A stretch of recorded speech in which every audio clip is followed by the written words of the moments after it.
Hello dear students, last class में हम structure of Golgi body के बारे में बात कर चुके थे और आपने डिटेल में पढ़ा कि जो गोल्जी बॉडी होती है वो cisternae, tubules, vacuoles and vesicles से बनी हुई होती है।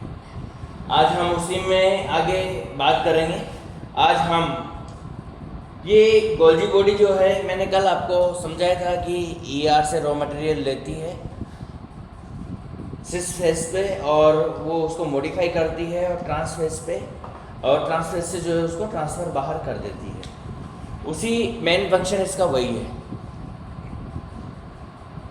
और उन्हीं फंक्शन की हम बात करने वाले हैं। तो फर्स्ट फंक्शन की स्टूडेंट्स हम बात करेंगे। Golgi body is concern with secretion of macromolecule. Secretion involve 3 steps. Secretion जो होता है वो 3 स्टेप्स में होता है। तो सबसे पहले सिक्रेशन ऑफ मैक्रोमोलिक्यूल की हम बात करते हैं। मैक्रोमोलिक्यूल का जो सिक्रेशन होता है वो इसी के थ्रू होता है, यानी जो बड़े मॉलिक्यूल्स होते हैं, माइक्रोमोलिक्यूल छोटे मॉलिक्यूल होते हैं, मैक्रो बड़े मॉलिक्यूल्स होते हैं। मैक्रोमोलिक्यूल जो ट्रांसफर होते हैं उनका सिक्रेशन जो होता है वो इसी के थ्रू होता है। कैसे वो मैक्रोमोलिक्यूल्स बनते हैं और किस तरह ट्रांसफर होता है, 3 स्टेप पे अपन बात करेंगे। 1, 2 एंड 3 3 स्टेप पे हम बात करने वाले हैं। फर्स्ट स्टेप में receive the raw material from ER. सबसे पहले ईआर से रॉ मटेरियल को लिया जाता है। Golgi body receive the material to be secreted from ER through the space. ER supply protein and lipid to Golgi body. कुल मिला के बात ये कि ER जो है वेसिकल में भरकर प्रोटीन, लिपिड्स ये जो है ट्रांसफर करने का काम करती है और वो सिस फेस जो है इसकी सिस फेस है, उसके ऊपर जो है ये वेसिकल्स आके जुड़ जाते हैं और वहाँ पर जो है बहुत सारे केमिकल्स रिलीज कर देते हैं जो कि फिर ईआर के अंदर पहुँच जाते हैं। अब हम बात करते हैं सेकंड पॉइंट की। इसमें केमिकली मॉडिफाइड सब्सटेंस ये जो है जुड़कर आपस में केमिकली मॉडिफाई हो जाते हैं। अब केमिकली मॉडिफिकेशन में क्या होता है, जैसे प्रोटीन वो लिपिड से रिएक्शन करती है, प्रोटीन और लिपिड आपस में रिएक्ट होते हैं और रिएक्ट होकर क्या कराते हैं, लिपोप्रोटीन बनाते हैं। तो इस तरह के मॉलिक्यूल यहाँ पर बनते हैं। इसी तरह से कार्बोहाइड्रेट प्रोटीन से रिएक्ट करता है और ग्लाइकोप्रोटीन बनाता है। इसी तरह से लिपिड कार्बोहाइड्रेट से रिएक्ट करती है और ग्लाइकोलिपिड बनाते हैं। इस तरह से मतलब लिपिड फॉस्फेट से रिएक्ट करेगा, फॉस्फोलिपिड बनाएगा।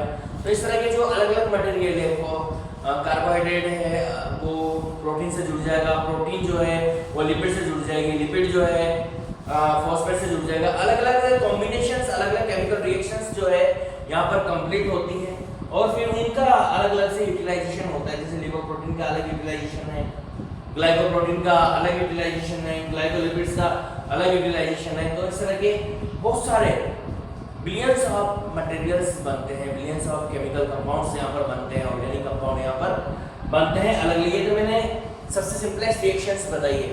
यहाँ बिलियंस ऑफ रिएक्शंस होती है और उन रिएक्शन से बिलियंस ऑफ प्रोडक्ट यहाँ पर बनते हैं। डिफरेंट टाइप्स के केमिकल प्रोडक्ट्स यहाँ पर बनते हैं।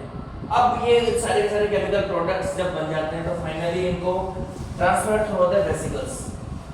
वेसिकल के अंदर भर दिया जाता है, कहाँ भर दिया जाता है, वेसिकल्स में भर दिया जाता है। और वेसिकल में भरने के बाद फिर इनको यहाँ से जहाँ पर भी इनकी नीड होती है, जिस जगह पर सेल में जिस जगह पर इनकी नीड होगी उस जगह पर जो है इनको जो है यहाँ से ट्रांसफर कर दिया जाएगा। यहाँ से एक one place to another place में भेज दिया जाएगा। सेल के अंदर भी भेजा जा सकता है इनको और जरूरत पड़ने पर सेल के बाहर भी भेजा जा सकता है। After chemical modification, the materials are packed in vesicles and pinch off from the transphase, and it is known as principal. So it is known as principal director of macromolecule traffic in the cell.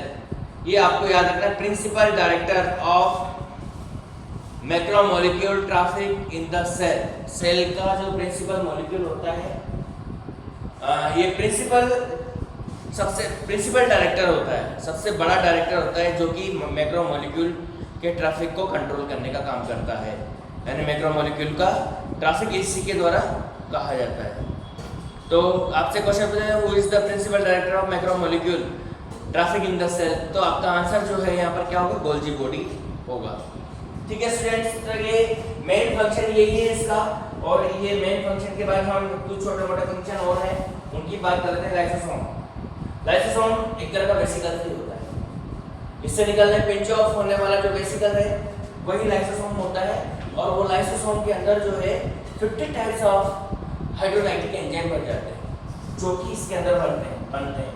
Golgi body के अंदर different type के hydrolytic enzyme बनते हैं जो कि different जो component होते हैं उनको डाइजेस्ट करने में मदद करते हैं। वो हम लाइसोसोम में पढ़ेंगे लाइसोसोम क्या क्या करता है।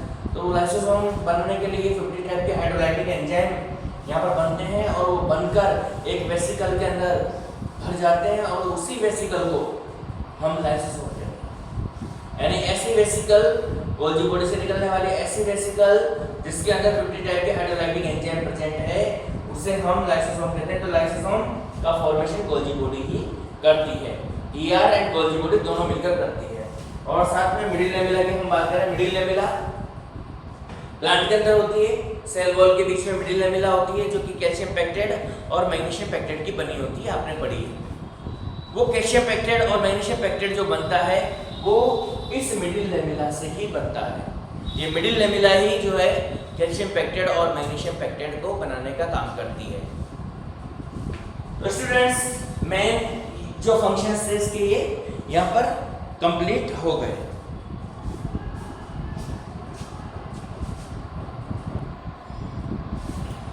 तो स्टूडेंट्स, मिडिल लेमिला बनाने का काम ये करती है। मिडिल लेमिला के साथ साथ middle lamella only cell division के समय ही बनती है। तो जब सेल के अंदर डिवीजन होता है तो उस समय middle lamella, new middle lamella जो बनती है वो इसी के थ्रू बनती है।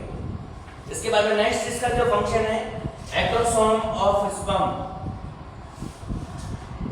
मैमेलिया का जो स्पर्म होता है उसमें ओवम को पेनिट्रेट करने के लिए आगे की तरफ जो है एक कॉनिकल कैप होती है, ऐसे कैप जैसी होती है जो कि उसको अंदर पेनिट्रेट करने में हेल्प करती है। वो जो बनी होती है वो इसी की बनी होती है, गोल्जी एपेरेटस की, गोल्जी बॉडी की बनी होती है। और उस समय ये बहुत सारे केमिकल वहाँ पर सिक्रेट करती है। वो केमिकल आसानी से ओवम को जो है पेनिट्रेट करते हैं, उसमें छेद बना देते हैं और उस छेद के थ्रू जो है स्पर्म ओवम के अंदर एंटर करके फर्टिलाइजेशन करता है। तो एक्रोसोम बनाने में मदद करते हैं जो कि फर्टिलाइजेशन में बहुत इंपॉर्टेंस रखता है।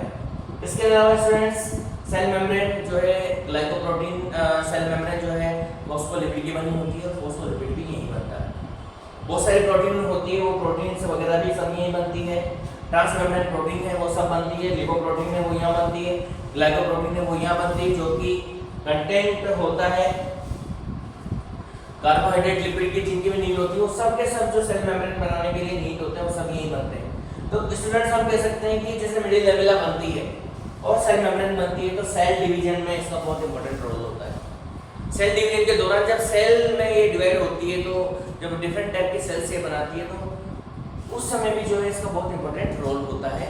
और ये प्लाज्मा मेम्ब्रेन और सेल वॉल बनाकर सेल को जो है डिफरेंट अलग अलग करने का काम करती है। तो स्टूडेंट्स, मेन फंक्शन इसका यही है, सिक्रेशन ऑफ मैक्रोमोलिक्यूल्स। और सिक्रेशन ऑफ मैक्रोमोलिक्यूल 3 स्टेप में कंप्लीट होता है, ये भी आपके समझ में आ गया। और 3 स्टेप में जैसे ये कंप्लीट होता है सिक्रेशन ऑफ, सबसे पहले रॉ मटेरियल रिसीव किया जाता है, फिर उनका केमिकल मॉडिफिकेशन होता है और फिर उनको वेसिकल्स में पैक करके जहाँ पर भेजना होता है उस जगह पर भेज दिया जाता है। सब मेन फंक्शन यही है और ये सब इसके पार्शियल फंक्शन है क्योंकि सब इसी तरह से होते हैं, सब इनके प्रोडक्ट के फंक्शन है सब के सब। तो स्टूडेंट, सबसे मेन फंक्शन इसी को, और इसीलिए इसको principal director of macromolecule traffic कहा जाता है। Principal director of macromolecule traffic कहा जाता है, ये भी आपको इसमें याद रखना है। ठीक है स्टूडेंट्स, इसी के साथ जो है गोल्जी एपेरेटस के फंक्शंस कंप्लीट होते हैं।